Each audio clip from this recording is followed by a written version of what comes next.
राधे राधे दोस्तों।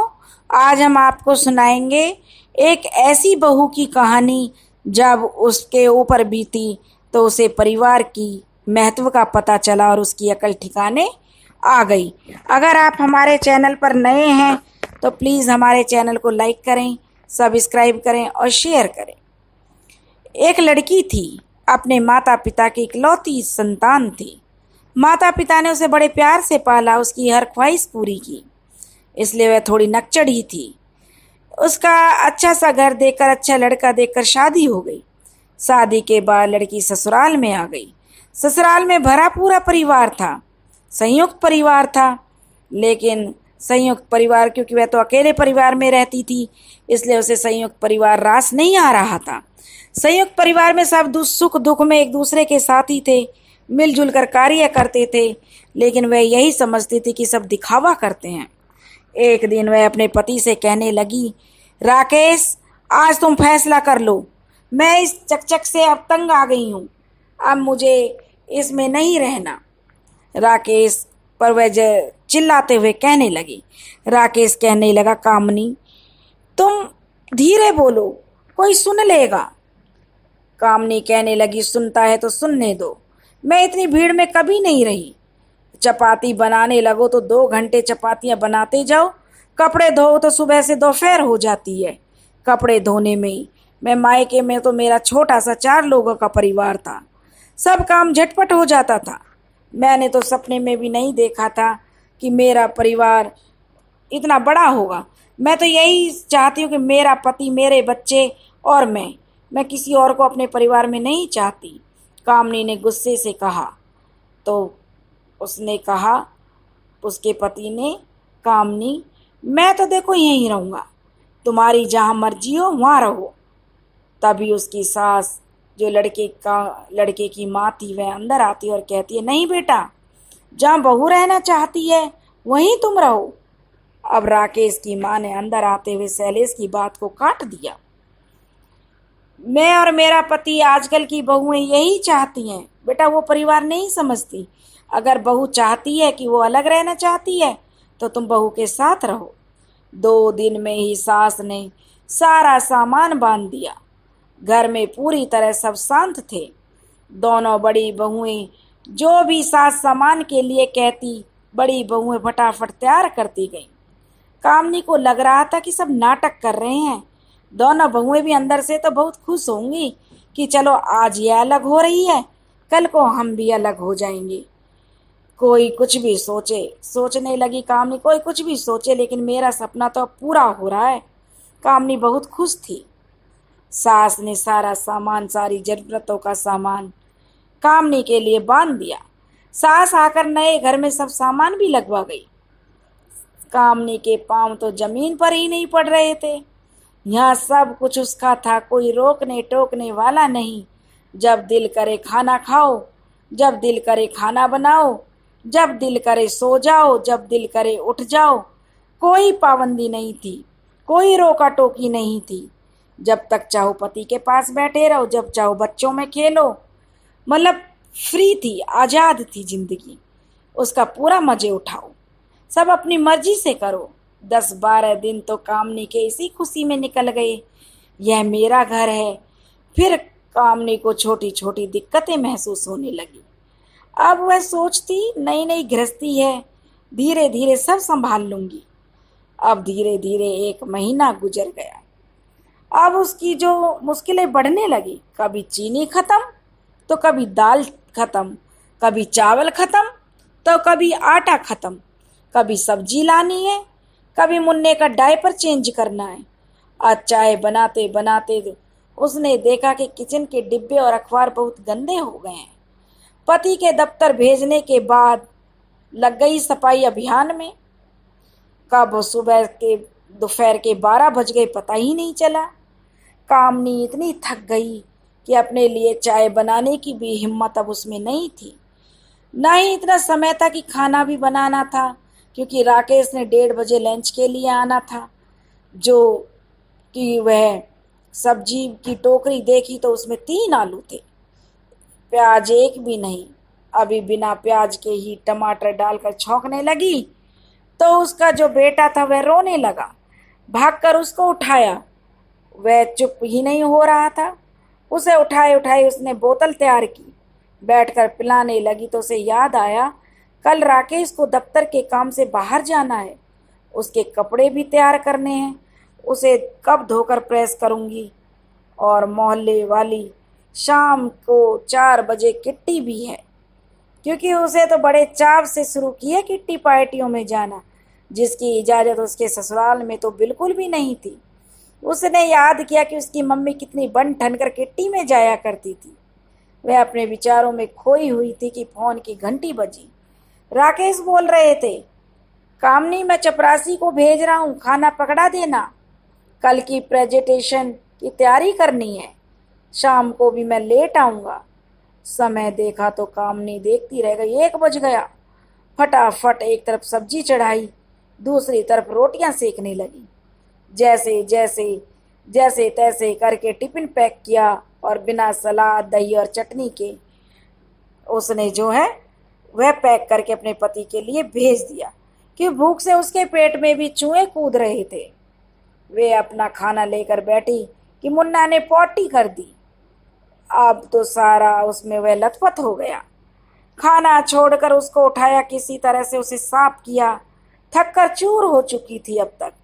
मुन्ने को गोदी के लिए रोटी का एक कोर तोड़ा, जो कि ठंडी हो गई।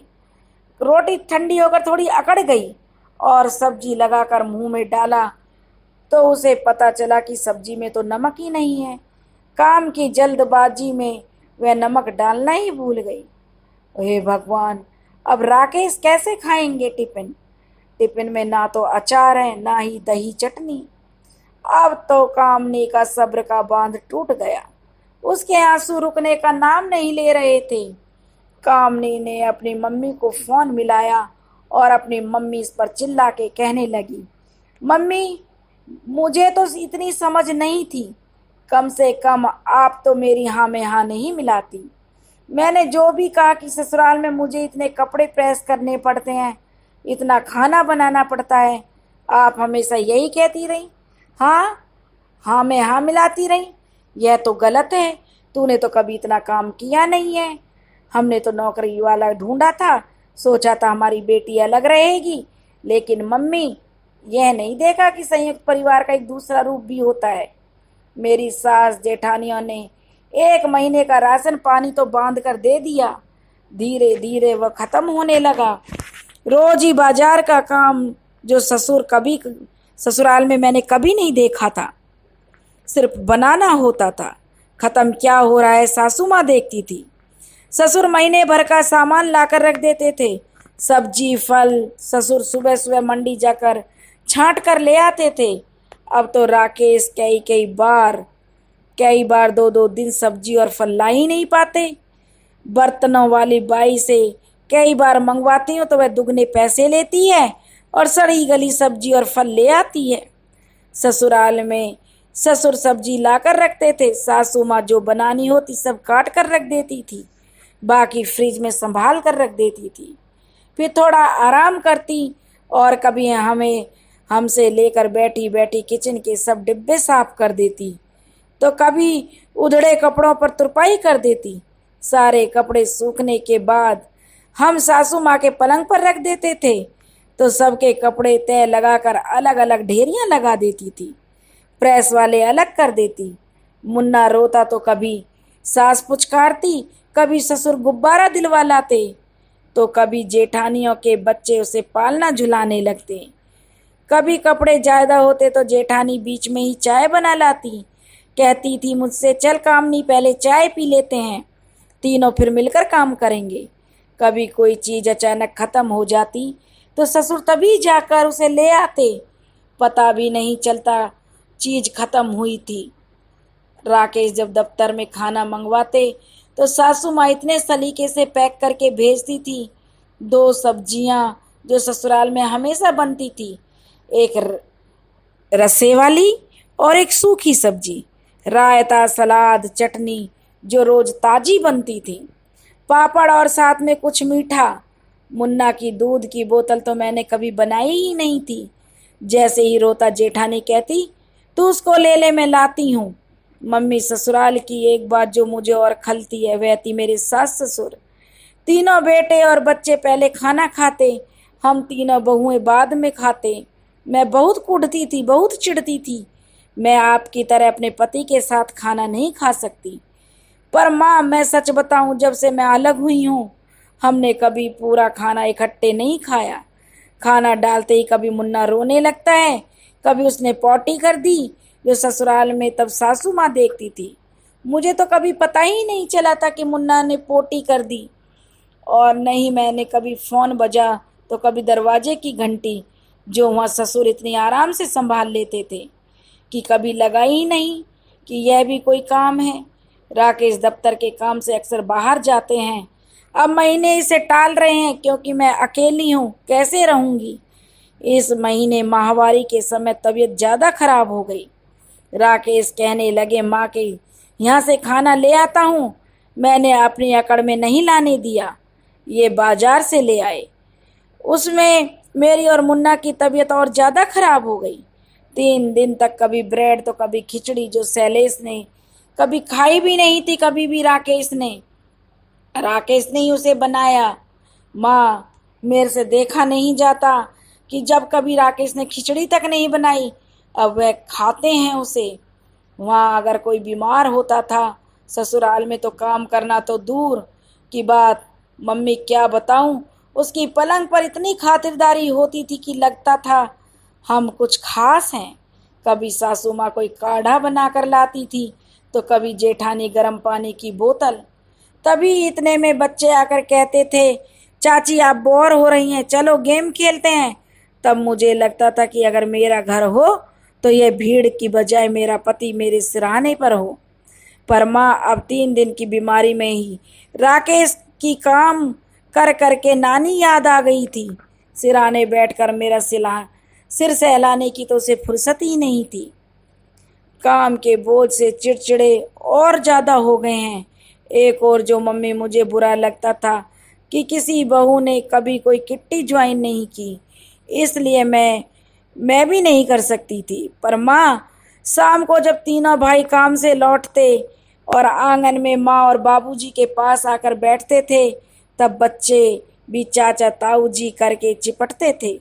सब पहले मुन्ना से बात करते, फिर शरबत नाश्ते के दौर के साथ जो कहके गूंजते थे वो निश्चल हंसी के थे। किसी किट्टी में तो ऐसा हो ही नहीं सकता। छुट्टी के दिन कभी कभी सारा परिवार अपने गांव के खेत में जाता, जो शहर के पार्क और पिकनिक से 1000 गुना अच्छी होती थी, जहां सब कुछ अपना होता था, जहां कुछ तोड़ने पर कोई जुर्माना दंड नहीं देना था। जैसे एक बार बचपन में मैं पब्लिक पार्क में मैंने फूल तोड़ने पर आपको जुर्माना भरना पड़ा था। माँ, मेरी आंखों से पर्दा हट चुका है, अब मैं अपने घर वापस जा रही हूँ। माँ, तुमने मुझे कोई अच्छी सीख नहीं दी। मैं परिवार से अलग हो रही थी तो तुमने भी मुझे अलग करने में ही भलाई समझी। मुझे बिल्कुल नहीं समझाया कि बेटी अपने परिवार के साथ मिलकर रहो। माँ, मैं तुमसे बड़ी नाराज हूँ। मैं तो अनसमझ थी, मुझ में तो बुद्धि नहीं थी, लेकिन माँ, तुम तो बहुत समझदार थी। अब मैं अपने घर जा रही हूँ और मेरी गृहस्थी में कोई दखल अंदाजी मत करना। इतना कहकर कामनी ने फोन रख दिया और सारा अपना सामान बांध कर बैठ गई। राकेश जब दफ्तर से आया तो कहने लगा कि कामनी, क्या बात है।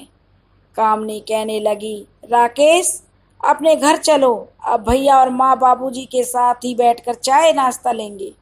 राकेश की आंखों में खुशी के आंसू थे तो मुन्ना के होठों पर भी मुस्कान थी। शायद दादा दादी की गोद का सुख वह बहुत छोटा बच्चा भी समझता था। जब राकेश और कामनी घर पहुंचे तो घर वालों ने उनका तहे दिल से स्वागत किया। माँ अपने बच्चे को लिपट गई और बहू को भी अपनी करनी पर शर्मिंदगी थी। वह भी सास ससुर के पैर छूकर माफी मांगने लगी। दोस्तों, बहू पर जब काम की आन पड़ी तो उसे परिवार की अहमियत पता चल गई। उसने अपनी अहमियत कि परिवार की अहमियत क्या होती है समझ गई। तो दोस्तों, आपको अगर कहानी पसंद आई हो तो प्लीज़ चैनल को लाइक करें, सब्सक्राइब करें और शेयर करें। राधे राधे।